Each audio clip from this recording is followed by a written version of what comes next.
Hey guys, Dragonite13 here, and welcome to Let's Play Devil May Cry 2. Yep, this is gonna be a thing. So, you might remember, well, you might not, nobody watched it, but a while ago I did a Let's Play of Devil May Cry 1 as sort of an anticipation of Devil May Cry 4 Special Edition coming out. It wasn't very good, but I still enjoyed it, in the fact that I tried to do a more informative style Let's Play rather than the usual blind stuff. But recently I've had this itch to play the Devil May Cry games again, and I thought, you know what? Why not? Why don't I actually do this? Now, a lot of people will tell you to just skip 2 if you're playing the series and just go right to 3. And they would be correct. This game isn't that great. I wouldn't necessarily say it's bad. I mean, for the time it came out, it was alright as an action game. But it's just, compared to Devil May Cry 1 and 3, this is not very good. Which is amazing because this is actually the first game in the series that's directed by Hideaki Itsuno, who is now the Devil May Cry guy, pretty much. And while the first game was directed by Hideki Kamiya, this one began work without his knowledge. In fact, it was as he was finishing the first game that this one began. And I cannot find a specific source on this, or a specific source that sounds reliable, so take this with a grain of salt. But the way the story goes is that this game actually began development under a different director, who I cannot find any kind of source as to who that director was. But then somewhere about halfway through the development, Capcom took him off the project and replaced him with Itsuno, who came along and fixed a lot of the issues, supposedly. But again, I can't find a good source on exactly who this original director was and what was changed, so take it with a grain of salt. So, this game actually begins in the museum, where you get a history of the backstory of Devil May Cry, very briefly, which is awesome. And this is Lucia. Devil May Cry 2 did an interesting thing where they actually have 2 playable characters throughout the main story, Dante and Lucia.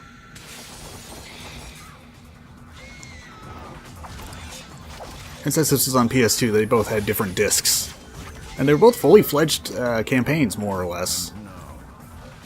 Like, they both have the same amount of missions, and they take just about as long to finish each other's stories.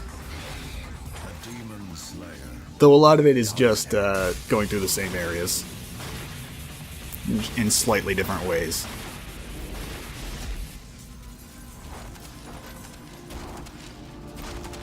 And this Dante, his design is so cool, but he's so boring.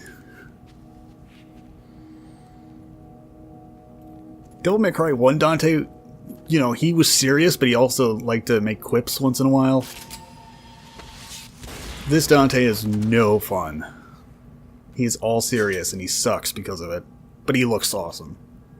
You called?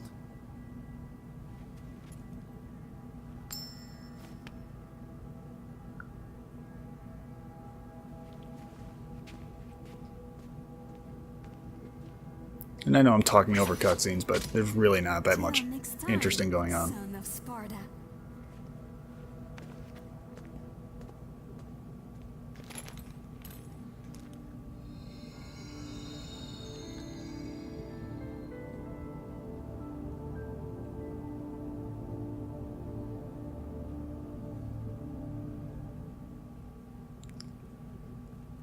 Alright, now is your intro for Mission 1. And in this game, the missions don't have unique titles, they don't have descriptions telling you exactly what your goal is. Just these very vague scripture quotes. But let's dive right in, shall we? We'll explain what this game does well and what it doesn't. First off, this shot is really cool.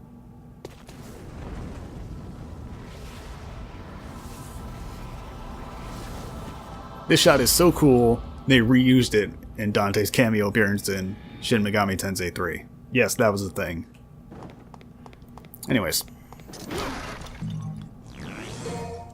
So first off, Dante's sword here. Do you remember at the start of Devil May Cry 1, he had a sword called the Force Edge that later turned into Sparta? Oh, you remember that? Yeah, the creators of this game didn't. So they gave him a completely different sword called Rebellion. Which, I mean, it looks cool, but it just seems weird that he would change swords. Considering, you know, how fucking powerful Sparta is. But that's a minor nitpick. Also different is the fact that now there is a dedicated dodge button in circle. Oh, blue orb on the top of that arch. So locking on and like directions and jumping does not dodge anymore. Now you just have a dedicated dodge button. This is something only one other game in the series has done, and I think you know exactly which one I'm talking about. But let's meet our first enemy. And we can talk about the combat of this game. And I actually do think this is kind of a cool idea for an enemy. And that these like torture cages actually come to life. Alright, these are Innises. They are your basic move for this game.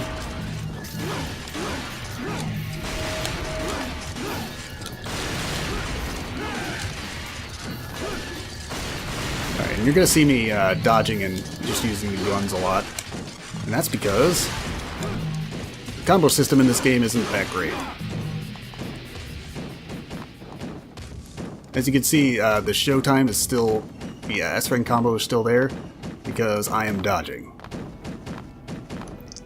So the idea is that the combo rank goes down if you're not attacking the enemy, but it will be sustained if you either shoot the enemy or if you're in the middle of dodging.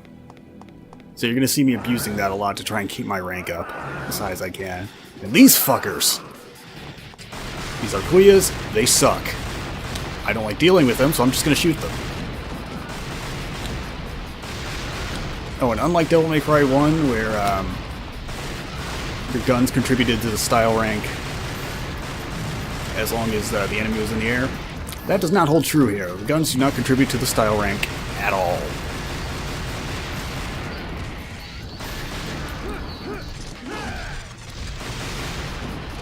And the way sword combos work in this game now, they changed it. In the original, it was based on the timing of your button presses.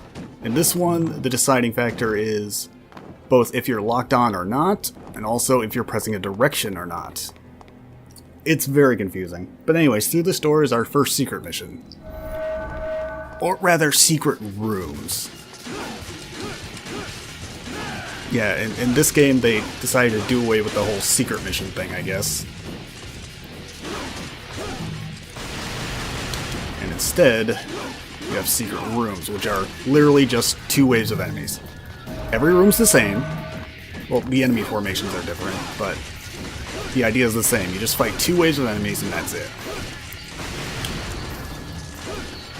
You're going to see me doing the Stinger a lot, because that really contributes to the style rank. More so than regular sword slashes. And then once I get S, just fuck it, just kill them.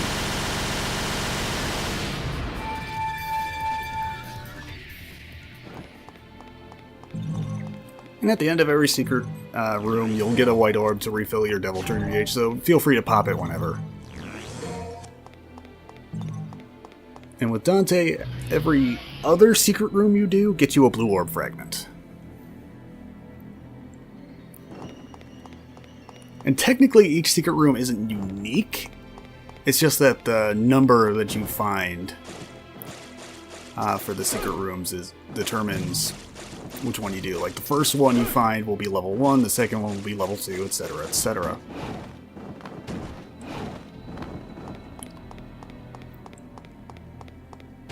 And of course our goal for this playthrough, just like in Devil May Cry 1, is to get all the blue orb fragments.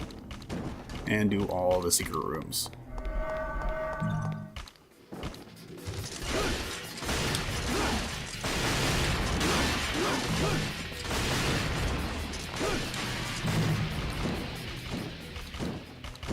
And it's important to try and keep your style rank as high as you can, because part of your grade at the end of the mission depends on your average stylish rank.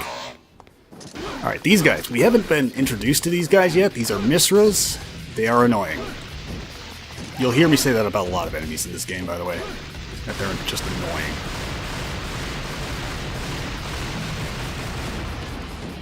Didn't feel like fighting you, so I'm just gonna shoot you.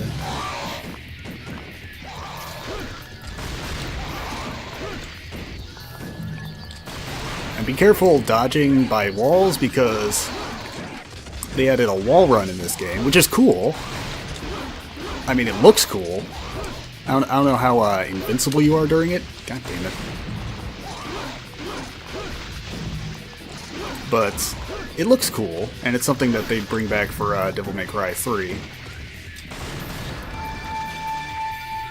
But while normal dodging will sustain the style rank, wall running does not. And you have no control over it. See? I can just dodge whenever, but if I'm next to a wall, he'll automatically wall run. It sucks. It looks cool, but it sucks.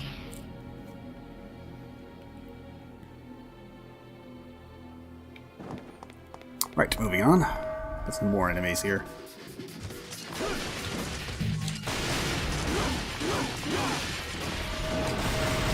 See, like that. I didn't want a wall run, but I was next to it, so I didn't have a choice.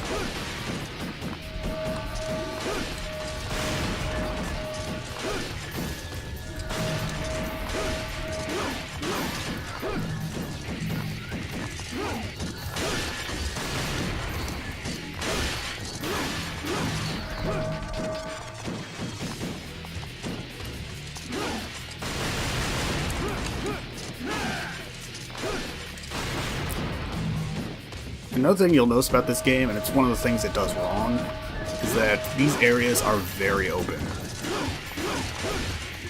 Apparently one of their goals with this game was to try and just make it bigger, you know? Like, make the areas bigger, make it feel like you're on a more grand adventure, I guess was their overall intention, but the problem with this is that you got big stretches of just nothing.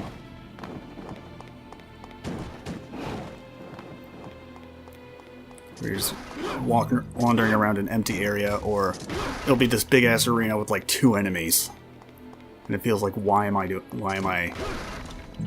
not fighting more in here, you know? Anyways, coming here for the gold orb. See, unlike the yellow orbs from Devil May Cry 1, the way gold orbs work. Oh, by the way, these guys with the wheels, fuck them.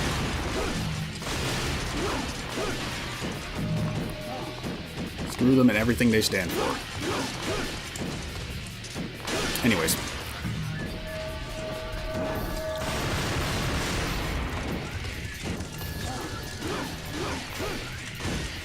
What was I saying?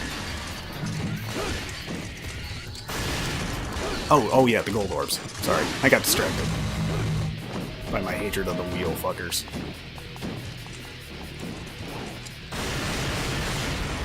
Yellow orbs in Devil May Cry 1 would essentially be an extra life where it starts you at the beginning of a room. But starting with this game, they have gold orbs, which just instantly resurrect you in whatever spot you're at.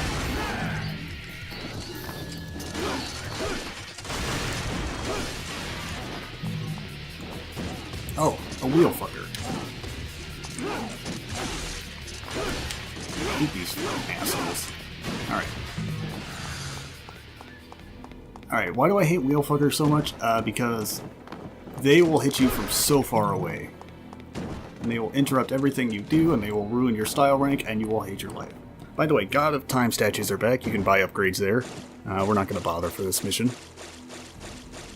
Come down this tunnel way for another blue orb fragment.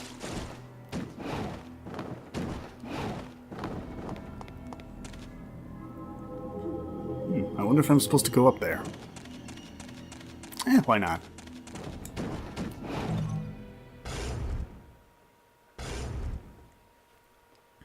Alright, this is our official introduction to the Misras. And I'm gonna mispronounce every enemy's name because they're all really weird names. I don't know if they're like supposed to be taken from Latin, I'm not sure, but...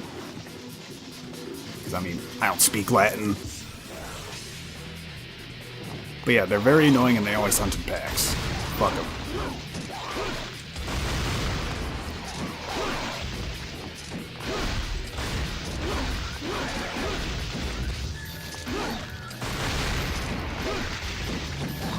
I didn't want to target that one, but alright. Alright, got my S rank. Fuck all y'all.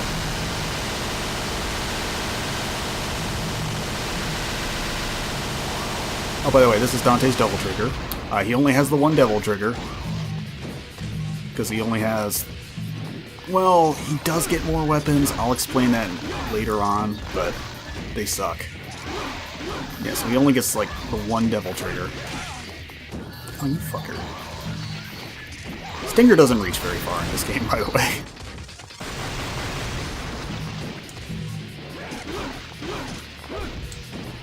And while in the first game you can do a taunt to try and maintain your gauge and build Devil Trigger meter, this Dante's too serious for that, so he'll... so there's no taunting, there's no quips. I hate this Dante. Love his look, hate everything else about him.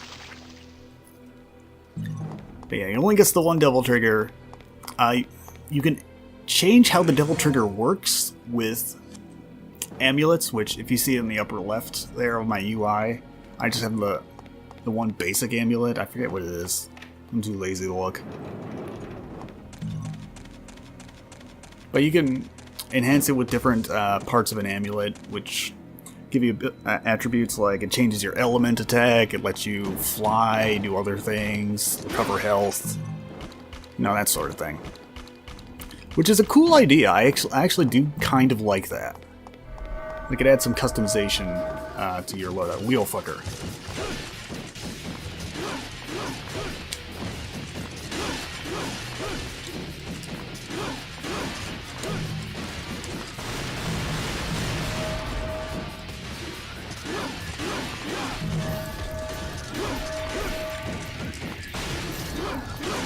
Nope. Oh, attack the wheel fucker. God damn it.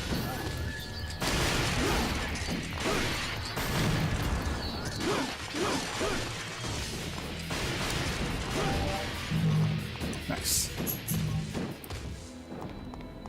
Anyways, we want to go down here. Because there's an orb fountain here, but first... wheel fucker.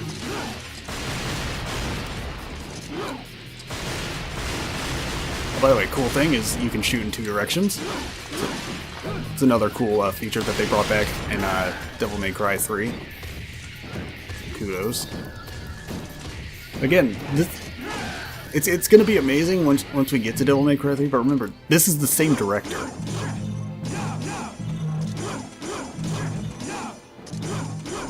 And again, like I said, rumor has it that he was only brought on when this game was about halfway done, so there probably wasn't too much he could change, but it's still impressive.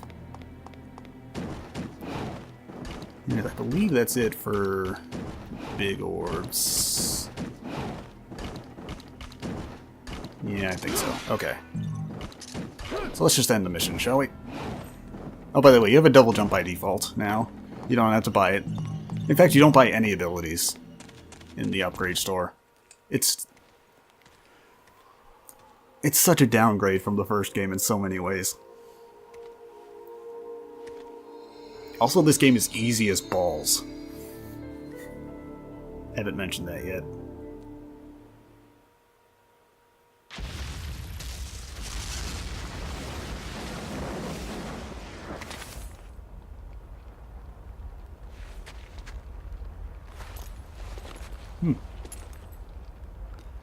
Well, that happened.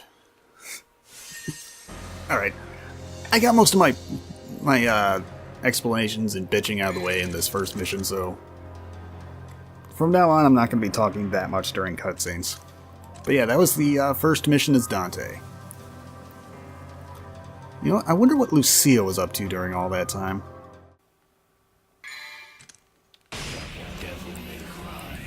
Yep, we're going to be doing Dante and Lucia at the same time. I'm not going to do one campaign then go back and do the other. Fuck that.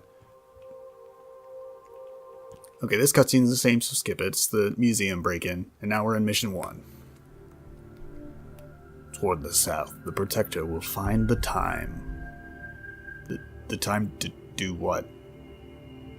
The time to take a break? Anyways, what that basically means is go to the clock tower. Remember the beginning of Dante's Mission 1 when he jumped off the clock tower? That's our destination. So yeah, we're going through the entire first area again. Just backwards. Righto, so Lucia. I actually rather like her. She's kind of cool. Not amazing, but she's cool. She's got these two, like, no idea what the actual word for these are, so I'm just going to call them, like, short daggers. And her gun is throwing darts. Anyways, this first area you want to gather orbs. You need a total of 45? I want to say? I don't remember. You need a bunch, though.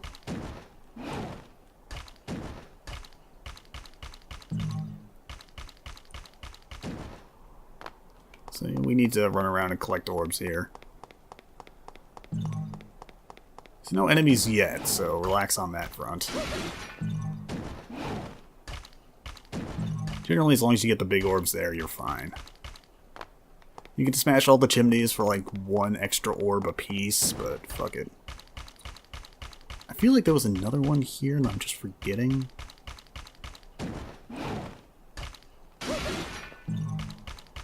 Oh, it's here. Yeah, okay. Yeah, 45 orbs.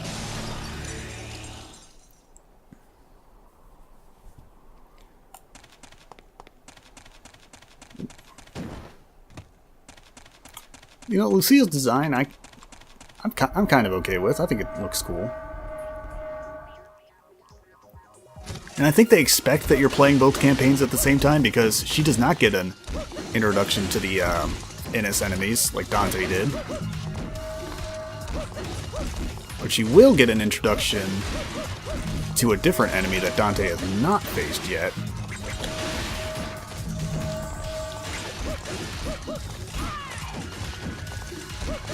Later on. Sorry.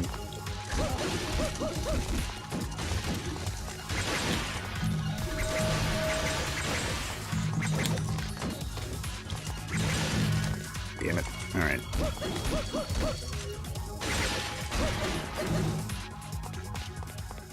Are we good? Okay, we're good. Right. So let's leave out here the way Dante came in originally. Let's leave out the way Dante came in. Okay, there we go. Sorry, that was nothing on the game. That was just me being bad. Anyways, jump into here. And... nope, it's the other side, my bad. Welcome to this grate here for her first secret room. Now, remember when I said Dante would get a blue orb every other secret room? Yeah, Lucia has half as many secret rooms as Dante, so she will get a blue orb every single secret room she does. Also, fuck Puya's. I'm just gonna deal with them.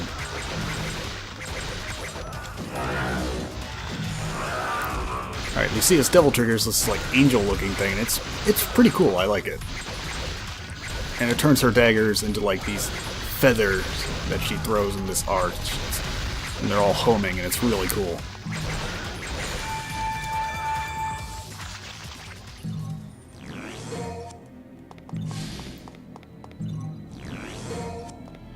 White orb, we already know that. And there's the fragment. Nice.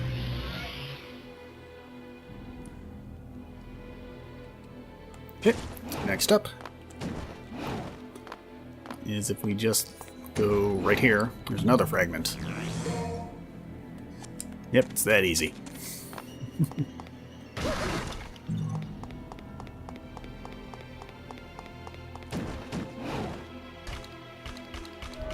How about some more enemies, shall we?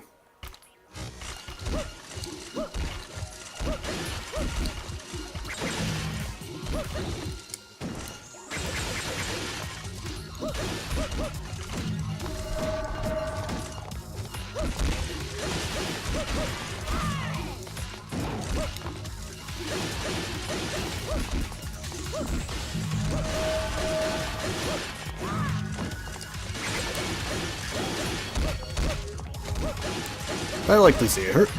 Her moves look really cool.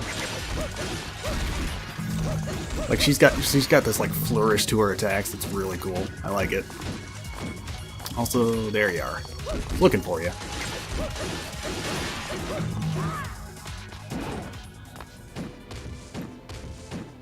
I mean, she's not as cool as Dante, especially in the looks department, but you know, her moves are pretty sweet. Anyways, I'm pressing a direction. Thank you. Yeah, once you start a combo, you can't like adjust your direction mid-combo. Alright. Some more orbs over there. Oh, and by the way, technically I think it is faster to just literally dodge everywhere, but fuck it. That looks silly, so I'm just gonna run. Also, fuck Puyas. You know what? I'm not gonna bother. You all can have fun over there. I'm just gonna keep moving.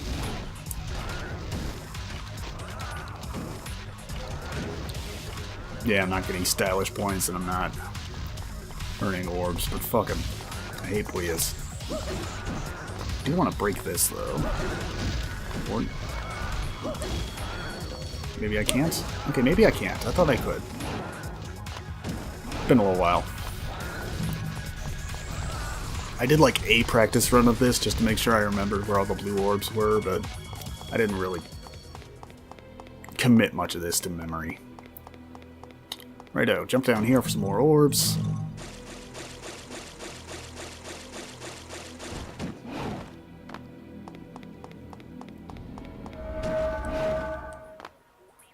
Oh, wheel fucker. I don't know what we do to wheel fuckers around here.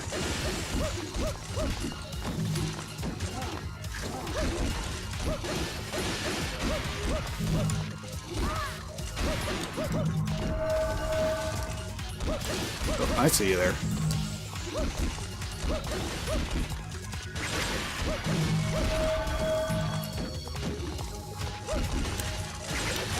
By the way, fun fact about these style ranks that I find kind of amusing. In Shin Megami Tensei 3, Dante has a move called Showtime, where he literally does a combo from the game, where he like launches the enemy into the air, shoots them a couple times, and slams back down. And you see the combo rating go from Bingo, Are You Ready to Showtime. It's kind of silly and awesome. Because Shin Megami Tensei 3 is actually a fairly serious game. And then Dante happens. And the reason for that is because there was a deal between Capcom and Atlus where they let Atlus use Dante and his Devil May Cry 2 incarnation for Shin Megami Tensei 3. In exchange, the demon designer for Shin Megami Tensei, I feel really bad because I'm forgetting his name off the top of my head. Kazuma Kaneko, that's it. Yeah, in exchange for letting Dante be in their game, he did the designs for the Devil Triggers in Devil May Cry 3. By the way, these guys are Savage Golems. They are the enemy that Dante has not encountered yet, that Lucia gets an intro for. And you might see the blue orb up there. We're gonna get that.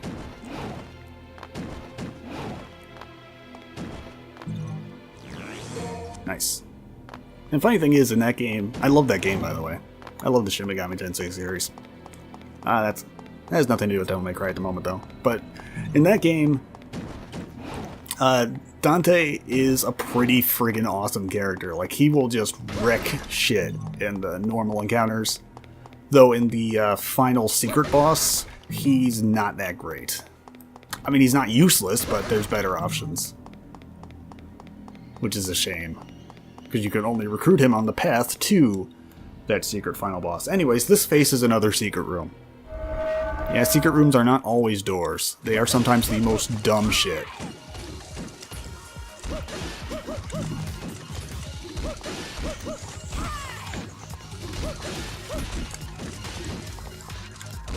I don't know why, but with see, I always feel the need to try and be a little more stylish than just Dante's Stinger spam. Oh boy. Yeah, this is like 50% wheel fuckers right now. We're in wheel fucker territory. And you see, I got to a B rank? Not anymore. Because wheel fuckers.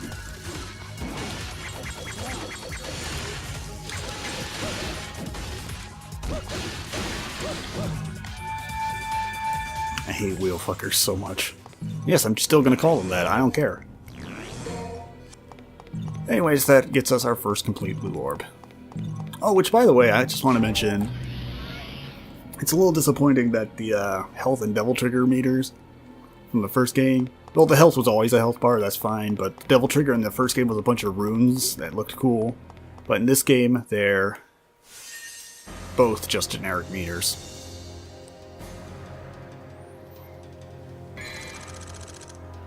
Nice. Alright. Why don't we just move on to the next mission, shall we? What's actually waiting for us inside the clock tower? Mission 2. The aerial heart will give the Protector the chance to reach the skies. Ah, this is where we get our first Devil Trigger power-up. Before that, with my items, or with my orbs,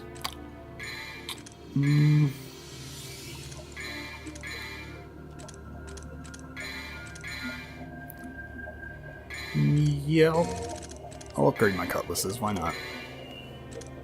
Yeah, you don't buy abilities, you just power up your guns and swords, which is disappointing, but it's fine.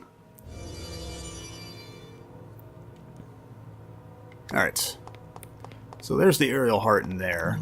We want it, but it's blocked. However, can we do this? How could we ever unseal that? Do you remember those switches you had to hit a bunch in Devil May Cry 1? I called them light switches, I believe. Yeah, this is Devil May Cry 2's equivalent of that, and they suck. These are goatlings. Goatlings are dumb. Generally, these guys are used almost like mini-bosses, or at the very least, very powerful enemies, but they suck. This one's gonna be in the air, and he's never gonna come down.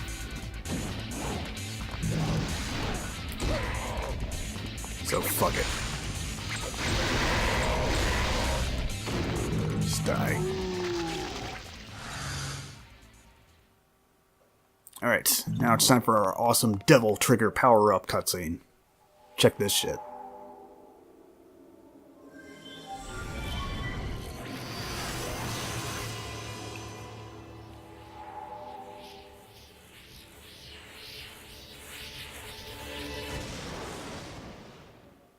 Yep, that's it.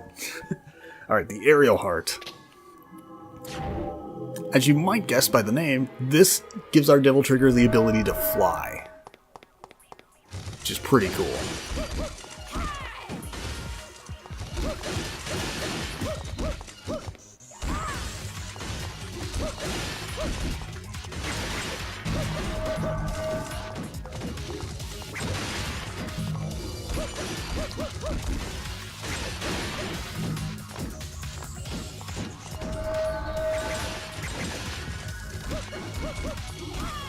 Also, this glowing pedestal will refill your Devil Trigger if you stand on it.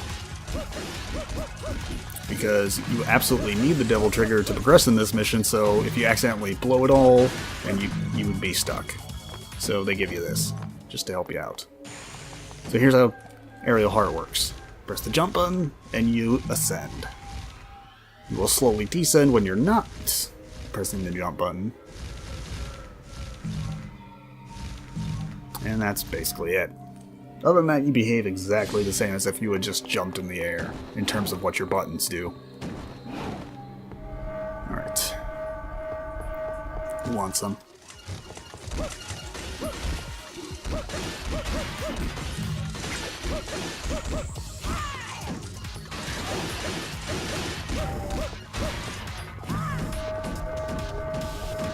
again. Spam dodge to try and maintain my rank. Didn't work. Fuck.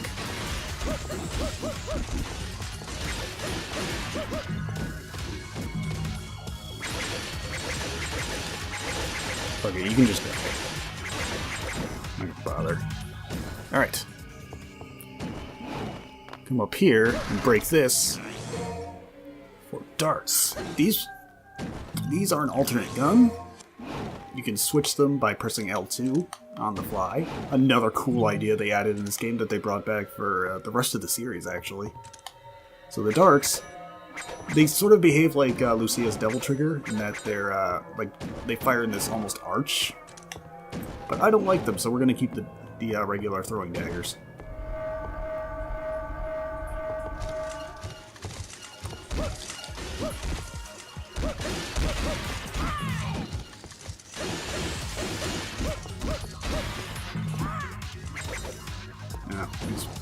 No, he's down there. He's not harming anybody, so I'll leave him alone. Kinda want to get this mission over with.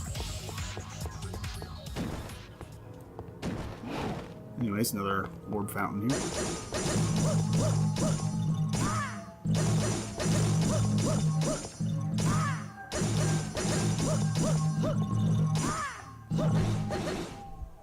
Nice, okay.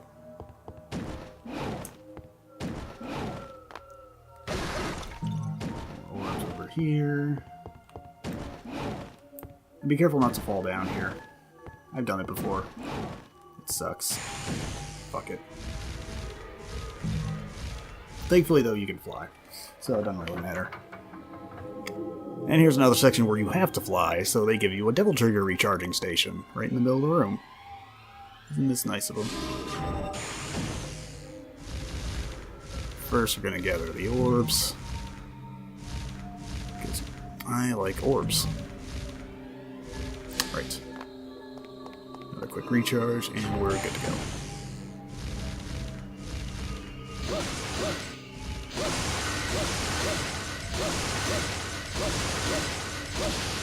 Wax to, I guess, start up the clock?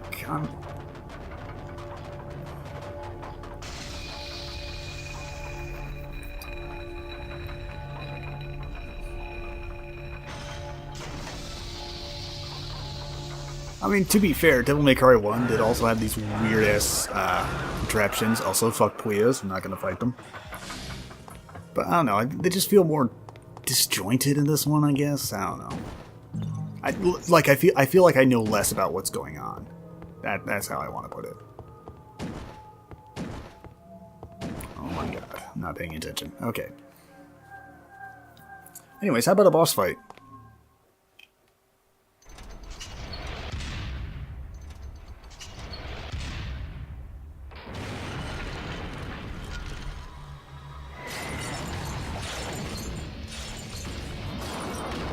Alright.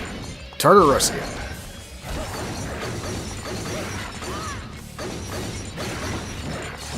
Careful about being close to him because he will just do a big get off me move with his long chains there, like that.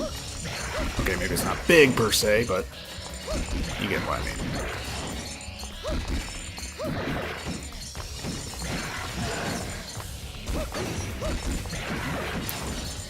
Be careful about being too far away from him, because he also has long-range attacks. Also, I am sucking. That's alright.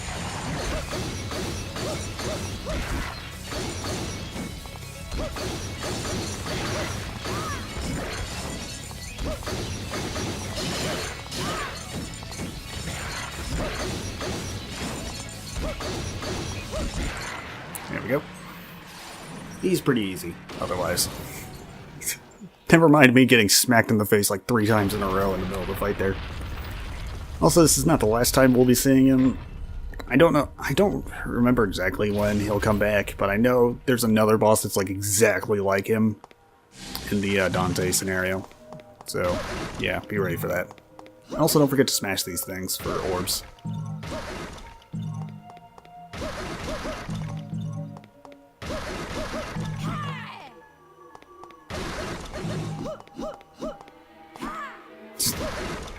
full combo and I didn't hit it.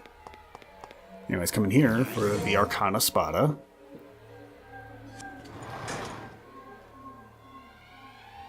Which is what we need. Because the plot of this game is about some demon that was sealed away. And these objects we're collecting will unseal him if they fall into the wrong hands. Okay, yeah, that was it. That coin that Dante tosses to Lucia in the mission is also one of these. And that's the end of the mission. B rank, whatever.